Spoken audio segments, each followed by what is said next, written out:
예, 더위가 한풀 꺾였습니다. 이제 입추는 지지난주고 삼복 중에 말복은 지난주 금요일이었습니다. 예, 여러분 이 더운 여름을 잘 보내셨는데 물론 늦더위가 한 번 더 온다고는 하긴 하지만 어쨌든 입추를 이기진 못하는 것 같아요. 그래서 오늘 여름을 잘 보내신 우리들이 서로 앞뒤 저분들에게 인사를 나누는데 평안이라는 인사를 이제 히브리 말로 샬롬이죠. 샬롬으로 우리 같이 인사하겠습니다. 앞뒤 저분들에게 예 샬롬.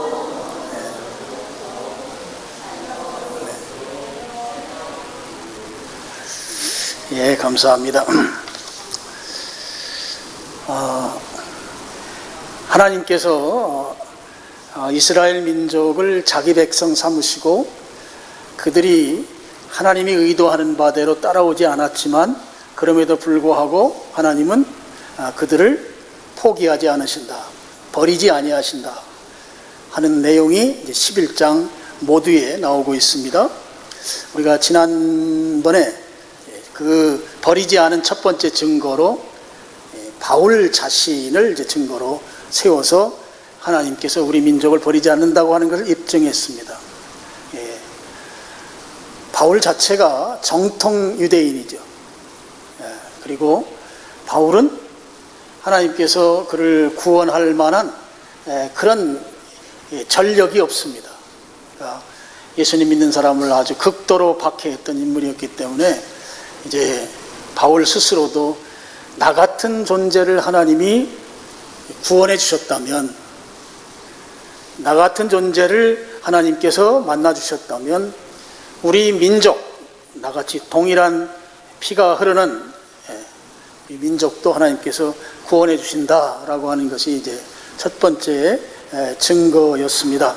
이제 오늘은 이제 두 번째 증거인데요.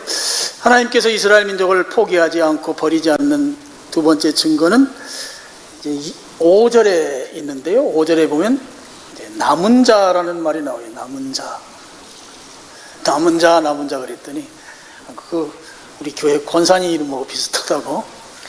그래서 영어를 제가 제목에다가 써놨어요. 렘넌트라고 해요. 렘넌트. 예. 이 남은 자가 있다고 하는 것이 하나님께서 버리지 않은 증거다 하는 거예요.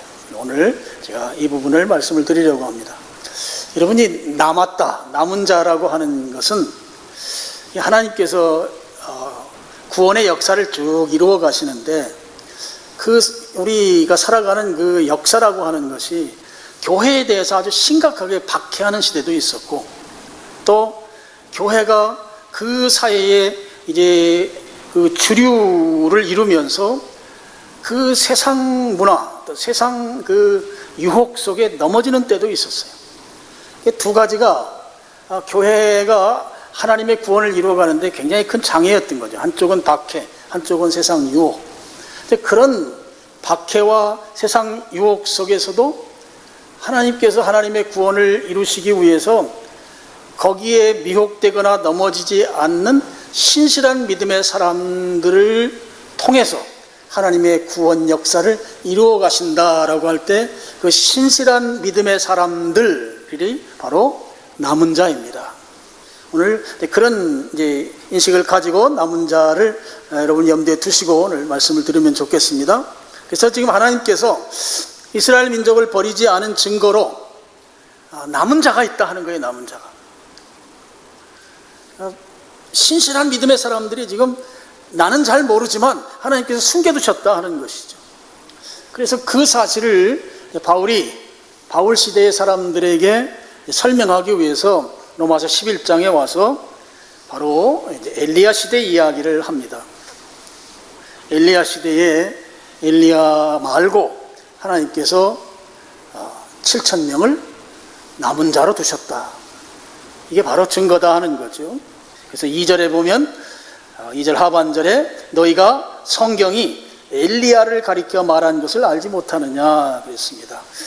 여러분이 엘리야가 활동하던 시대는 예수님 모시기 약 900년 전입니다.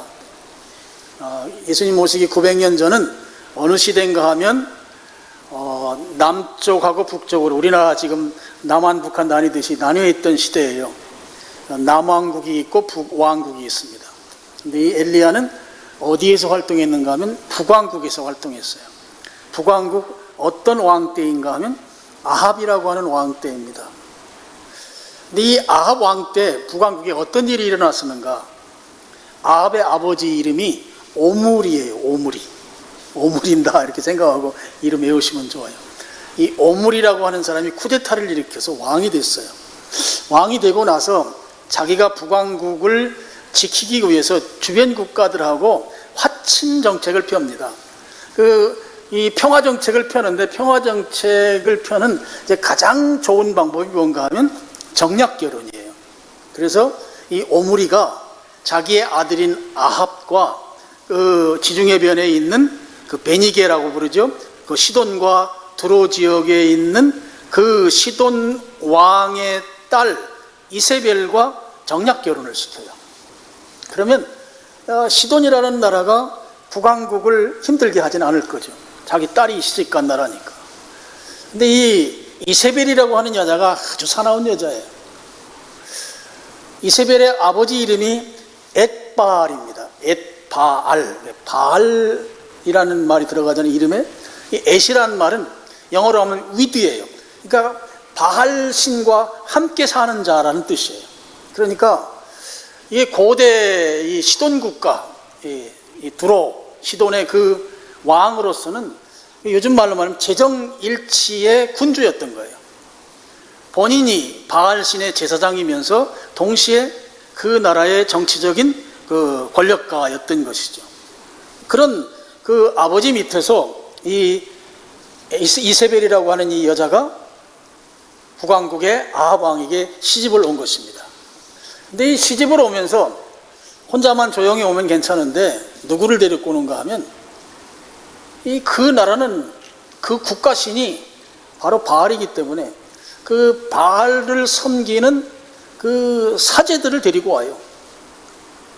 많은 사제들을 데리고 와서 이제 지금 이세벨은 자기 남편이 왕이잖아요. 아합 왕.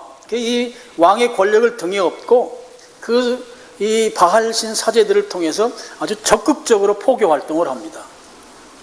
그래서 급기야 아합 왕 시대에 이 북왕국은 바알 종교라고 하는 이 종교가 국가 종교가 되어버려요. 그러면서 이 아주 잔인하고 사나운 이세벨은 어떤 일을 행하는가? 오늘 본문 3절 보면 이런 말이 나오죠. 3절, 주여 그들이 주의 선지자들을 죽였으며, 이게 그들은 이세벨을 위시한 그 바알 종교의 사제들을 말합니다. 주의 제단을 헐어버렸어요. 그러니까 하나님께 예배하는 예배 제단을 헐었다는 거예요. 그만큼 이 이세벨은 바알 종교를 포기하기 위해서 그 북왕국에서 하나님을 신앙하는, 그리고 하나님께 나아가는 그런 모든 것들을 다 회파시켰던 그런 인물이 이제 이세벨인 것이죠. 여기에 엘리야가 등장합니다. 엘리야가 그렇게 하는 행태에 아주 강한 그 분노를 느끼고 어떤 일을 하는가? 자, 바알신 섬기는 이 사제들 전부 다 모여라 그러죠. 어디로? 갈멜산으로. 그래서 야, 하나님이 참신인지 바알신이 참신인지 한번 대결 한번 해보자 하고 그 바알신 사제들을 집단 살해하는 일을 이 엘리야가 주도적으로 합니다. 그래서 엘리야는 북왕국에서 바알 종교를 저지하고 하는 일에 아주 적극적으로 대응했던 그런 선지자예요. 그래서 지금 많은 바알 종교 선지들을 다 살해했단 말이죠. 엘리야가 갈멜산에서. 근데 이세벨이 그 소식을 듣고 이 잔인한 여자가 가만히 있지 않는 거예요. 자, 엘리야를 죽여야 되겠다. 그리고 엘리야를 죽이기로 하고 아주 그 발광을 하는 거죠. 그렇게 해서 엘리야를 죽이려고 시도합니다. 이 소식을 듣고 엘리야가 도망치듯이 북왕국을 떠납니다. 떠나서 어디로 가는가 하면 유대의 광야로 가요. 유대의 광야라는 말은 사막이라는 말하고 뭐 거의 동의어입니다. 유대 광야 사진 찍어 온 게 하나가 있어요. 한번 보시죠. 풀 한 폭이 없어요. 자, 유대 광야는 어딘가 하면 저 지금 북왕국이니까 갈릴리 호수 그리고 요단강 동쪽 지역이 북왕국이에요. 서쪽 지역이 북왕국입니다. 거기에서 남쪽으로 오면 예루살렘이 있고 예루살렘에서 더 내려오면 사해바다가 있어요.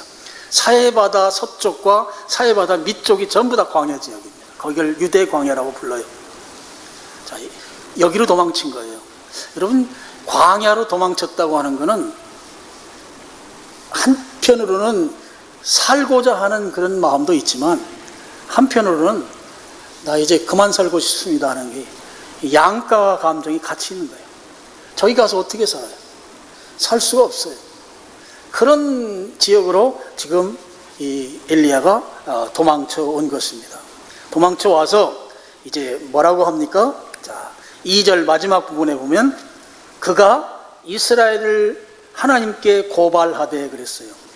이게 고발한다는 말은 일종의 내가 할 수 있는 거 다 해봤지만 안 됐습니다. 이제 정말 모든 거 다 내려놓고 하나님의 처분만 기다리겠습니다 하면서 일종의 그 탄원하는 그 절박한 기도를 여기 이제 고발이라는 용어를 썼어요. 이제 헬란 말은 아주 절박한 기도, 탄원하는 기도 이런 의미거든요. 왜 지금 엘리야가 이런 심정이 됐습니까? 북왕국이 바알 종교의 국가가 돼버린 거예요. 하나님을 섬기는 그런 신앙을 가진 국가여야 되는데 이세벨이라는 여자가 아합 왕과 함께 결탁을 해서 완전히 이 한 나라를 종교를 완전히 바꿔놓은 상황.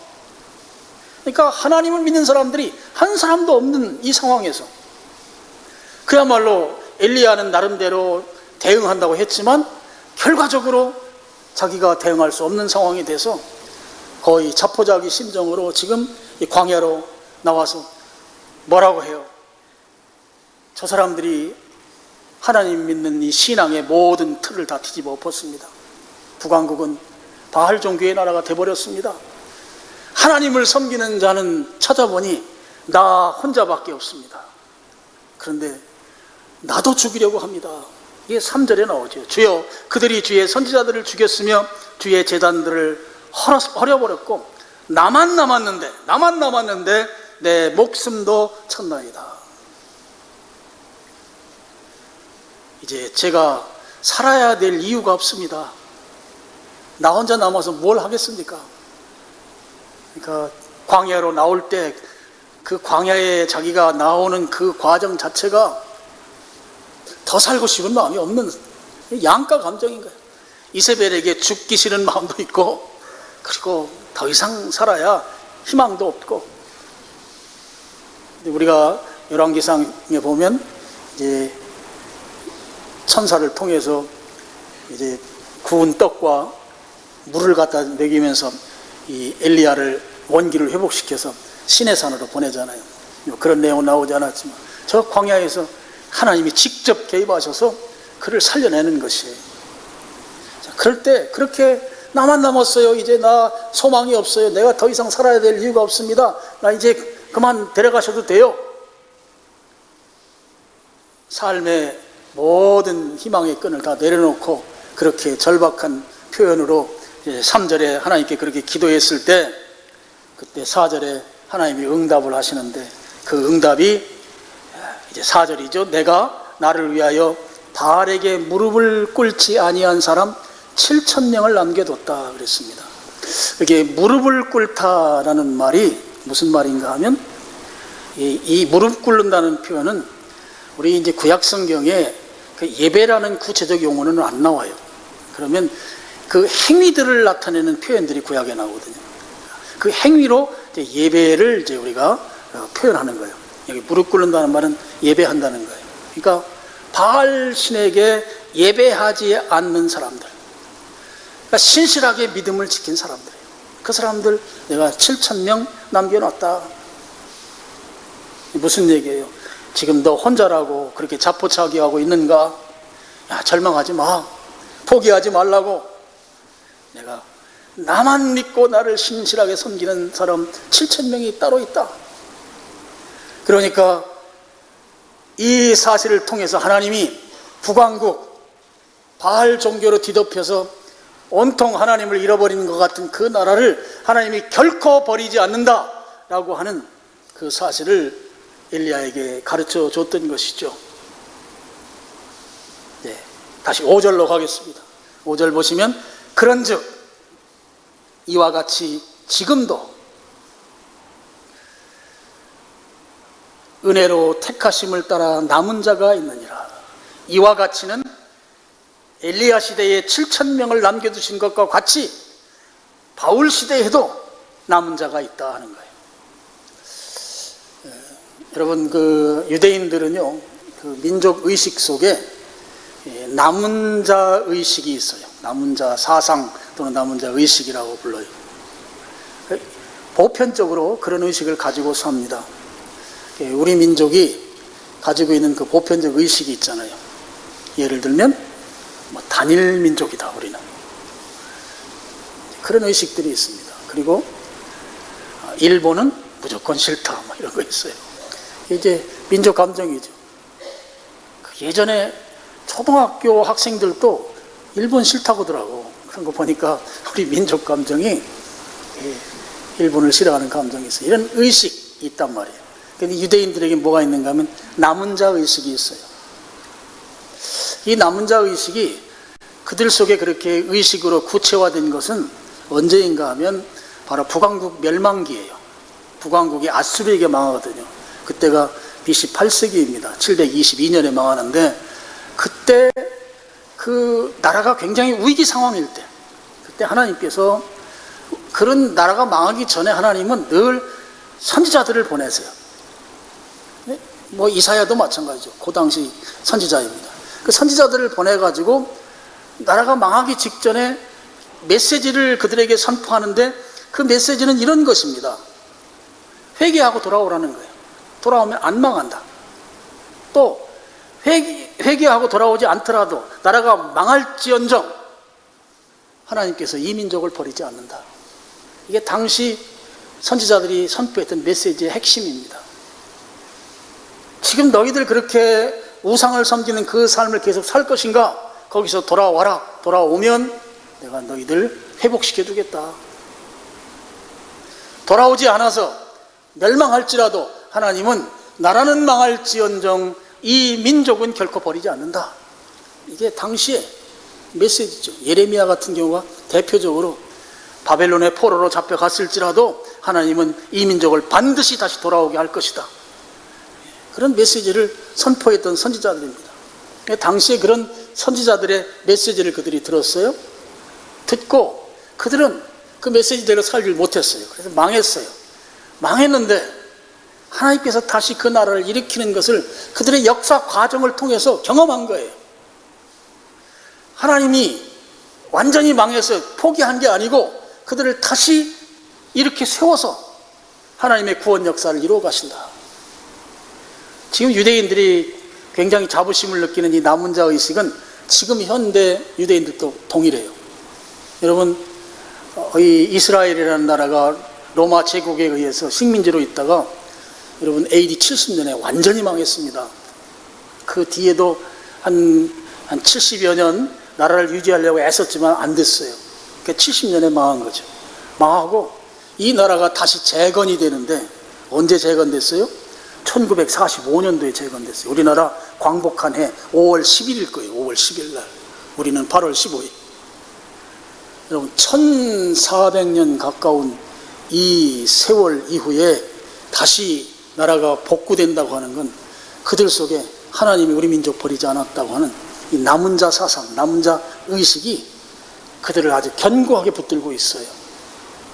그런 차원에서 지금 바울 시대에 그 사람들에게 남은 자 이야기를 하면서, 물론 그것에 대해 구체적으로 따로 설명하지 않아요. 왜냐하면 민족 의식이 그런 의식을 갖고 있기 때문이죠.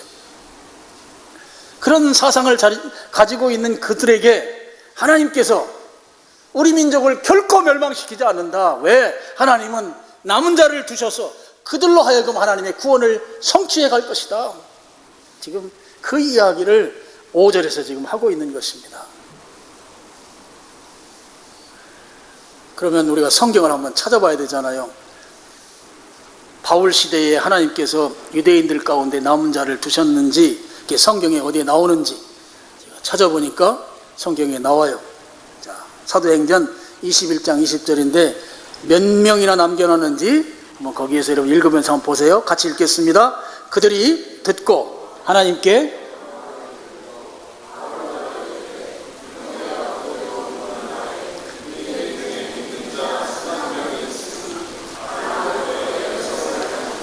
유대인 중에 믿는 자가 몇이나 있다고요? 예, 수만 명이 있다. 바울 시대에 남은 자가 수만 명 유대인으로 있다 하는 거예요. 그러니까 바울이 우리 민족 결코 안 버려. 왜? 지금 우리 시대에도 하나님께서 하나님의 구원을 이루어가기 위해서 남은 자를 주셨기 때문이야. 그 이야기를 좀 하는 것이죠. 자, 오늘 중요한 구절이 5절이거든요. 5절은 굉장히 중요한 부분을 우리에게 설명해 주고 있어요. 바울이 이 남은 자를 이야기하면서 그 남은 자의 신분적 특성을 아주 콕 집어서 설명하는데요. 남은 자는 어떤 사람들이 남은 자냐? 바로 5절 보면 지금도 은혜로 택하심을 따라 남은 자, 그렇게 되어 있어요. 하나님의 은혜로 택하심을 받은 자가 바로 바울 시대의 남은 자다, 이 이야기죠. 하나님께서 남은 자를 통해서 그 구원 역사를 이루어 가시고 믿음을 계승시키는데 그 남은 자가 갖는 그 신분적 특성, 그걸 보니까 은혜라고 하는 게 있더라고요. 은혜. 하나님의 은혜, 그 다음에 하나님의 선택. 이 두 가지를 경험한 자들이 바로 남은 자들이라 하는 거예요. 그래서 바울은 은혜와 선택에 대해서 더 설명하기로 작정하고 은혜를 먼저 설명하죠. 은혜의 설명이 바로 6절이죠. 그리고 7절부터는 선택에 대한 설명을 해요. 근데 우리가 그건 다음번에 살펴볼 것입니다. 자, 6절에 은혜의 정의라고 볼 수 있을 만큼 은혜에 대해서 아주 명쾌하게 정의를 내리고 있습니다. 6절을 한번 우리 같이 읽을까요? 시작. 은혜로 된 것이면 행위로 말미암지 않음이니 그렇지 않으면 은혜가 은혜되지 못하느니라. 이 말을 한마디로 표현하면 은혜는 행위가 아니다 라는 것입니다. 여러분, 은혜와 행위는 이 출처가 달라요. 출발선이 다르다고요. 은혜는 출처가 어딘가 하면 하나님이세요. 은혜는 하나님으로부터 오는 거예요. 그럼 행위는 어디가 출처냐? 행위는 인간이에요. 사람으로부터 나오는 거예요. 그래서 이 둘은 사실은 전혀 다른 출발점을 갖고 있기 때문에 다른 것이죠. 그러면서 은혜라고 하는 게 뭐냐? 은혜는 행위가 아니다. 사람으로부터 뭔가 이렇게 받아가지고 하는 게 절대 그 은혜 아니다, 이런 말인 것이죠. 그래서 여러분, 우리가 무엇을 했어요? 그 한 것에 대해서 반대급부로, 보답으로 무엇을 받았다고 하면 그것은 은혜가 아닌 거예요. 그것은 보수이거나 대가인 것이죠. 그래서 이 6절 말씀은 하나님의 은혜라고 하는 것은 인간으로부터 아주 작은 부분이라도 기여하기를 기대하고 그것으로 뭔가를 이루는 그런 게 아니고 온전히 100% 하나님께서만 하시는 거, 이게 바로 은혜다라고 이렇게 6절 말씀은 은혜를 정의하고 있습니다.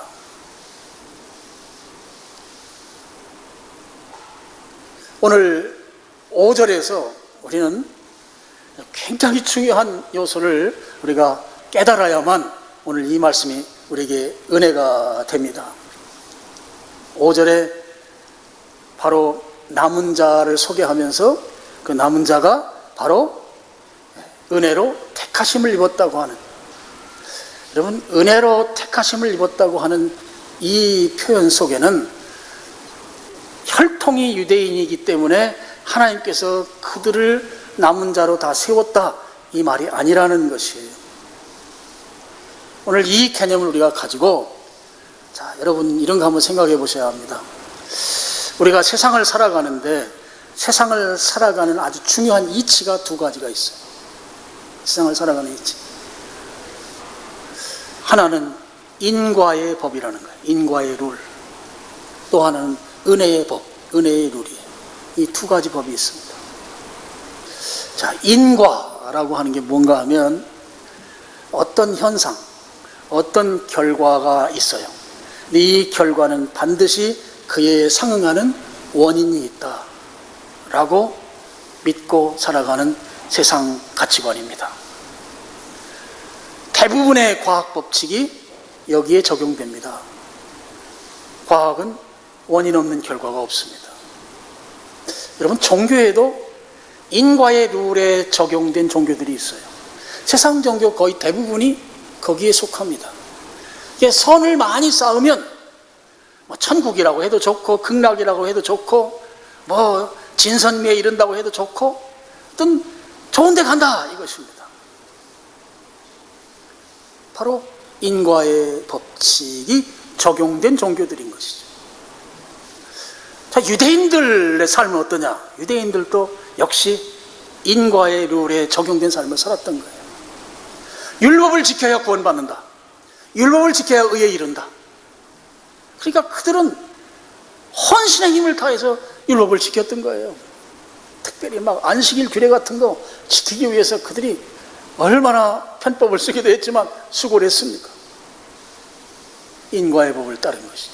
그러니까 세상을 떠받치는 아주 중요한 한 가지 이치가 있다면 이게 바로 인과의 룰, 인과의 법칙입니다. 그런데 세상을 살아가는 것이 인과의 법칙으로만 세상을 살아가는 게 아니죠. 다른 한 가지는 은혜의 법입니다. 은혜의 법이 뭐예요? 우리 성경에도 이런 표현이 나오죠. 내가 심지 않았는데 거두게 하는 것. 인과의 법은 내가 심어야 거두는 거예요. 근데 성경에서는 은혜의 법에 따라서 내가 심지 않았음에도 불구하고 거두게 하시는, 이게 바로 은혜인 것이죠. 또 은혜가 있어요. 내가 태어나 보니까 우리 집이 신실한 믿음의 가정이에요. 이거 은혜예요, 은혜. 내가 태어나 보니까 대한민국에 태어났어요. 이게 은혜예요, 은혜. 은혜. 여러분, 우리나라가 세계에서 제일 잘 살아요.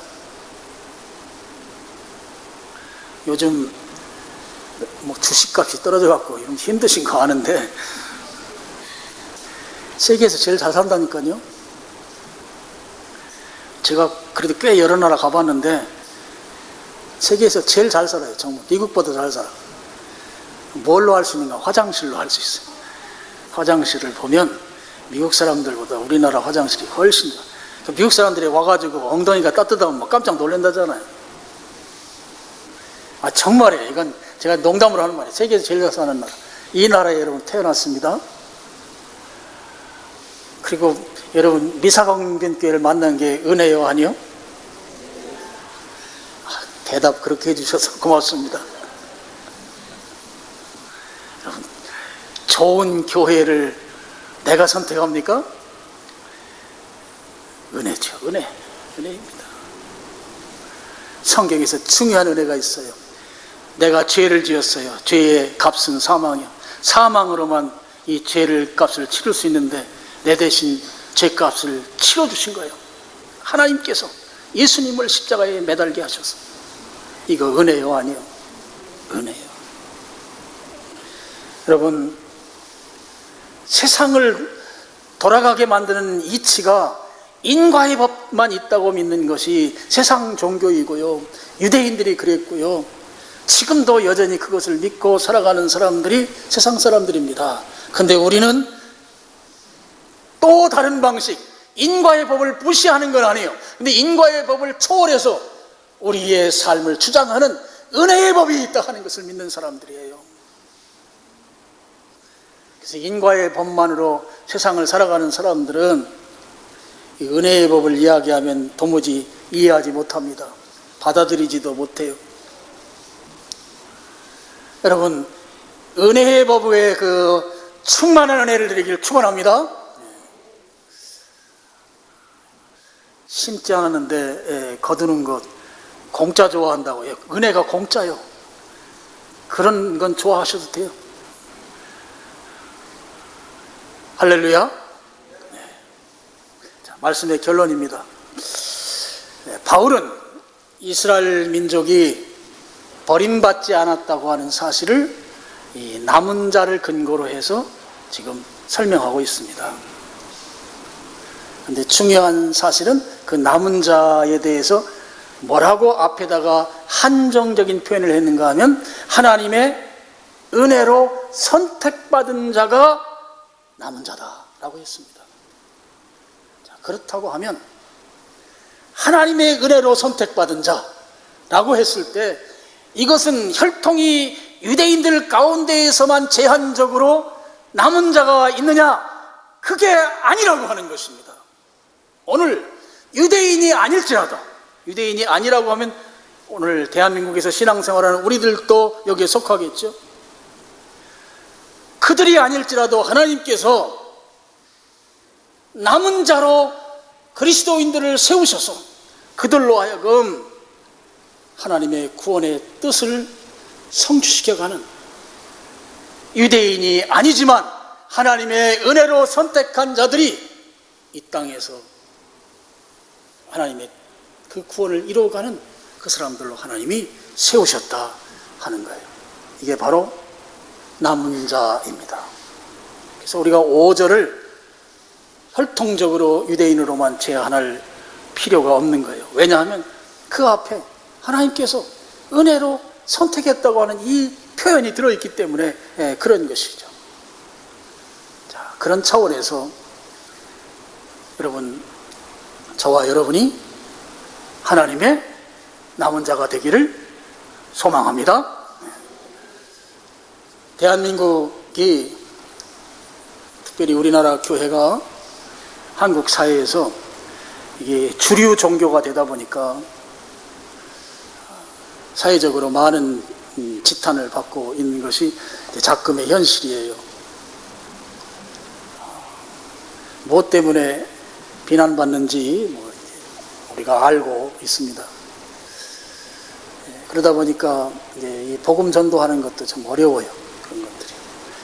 그런데 이 남은 자라고 하는 이 관점에서 보면 그런 상황 속에서도 그런 세속 시류에 휩쓸리지 않고 말씀을 붙들고 말씀대로 살려고 몸부림치는 성도들이 있다는 거예요.